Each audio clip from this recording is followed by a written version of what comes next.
So Hamish, you've told Hamish Firth and Hamish from Mount Hobson Group, planner on the client side, one of the best, probably the best. 2 million new houses in Auckland. That seems crazy. Are you sure you kind of got that right, Hamish? Yeah, it's on the council website. You can go and look at it for yourself. And that's coming when? Well, October will be the plan change, and maybe it'll be a couple of years after that it comes into force. That's a lot of supply. I don't know if everyone's aware that we might. How long will it take to fill up 2 million homes if that? So that will be allowed. So suddenly it's like the Wild West, like Canada. You just build any. Well, I don't know about Canada in detail, but you can pretty much build anywhere in Auckland. Well, let's say we've built 100,000 homes in the last 10 years in Auckland. And there's been good population growth, good rates of building, lots of favourable winds to get things done. If I get 2 million and divide it by 100,000, I think that says we've got 200 years supply. Yeah. I don't even think the country's been in existence or civilised or colonised for 200 years. So if second question, which is what everybody's going to get to at some point, is how do I profit from this, Hamish?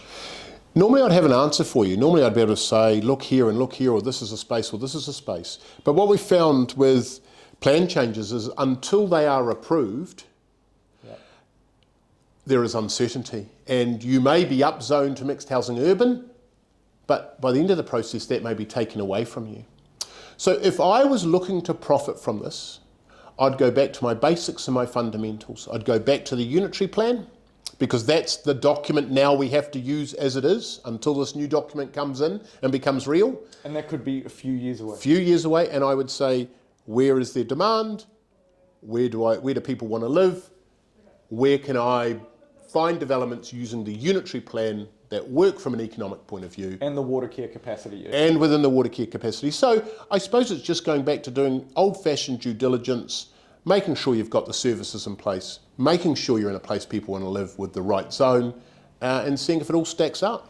So I'm not going to blame the council for this, because you mentioned earlier to me that it's a government-led initiative. It is. But up and down the country, are there other places that are also going to make it like the Wild West and let anyone develop anywhere? No, the main centres, your Christchurches, your Queenstowns, your Wellingtons, your Hamiltons and your Taurangas have already gone through their sort of rebirth or their provision for growth. All of those are set, and all of those are providing opportunities for people to live with different housing typologies, with different densities. So they're all in place. They're ready to go. Okay, so look, thanks for that, Hamish. I mean, that is quite big news, and I think you mentioned that the details are going to appear in October. That's the council's sort of goal, is to get them out in October. And it will be shocking to a lot of people, because you mentioned a lot of them are going to be suddenly it'll step up to urban zone. Other ones will drop to single zone where you've had flooding. And I think you mentioned around the CRL, or the city rail link, you're going to go up how many stories high? 12, 13, 14. Stories high. That's what you could do, yes. 50 metres.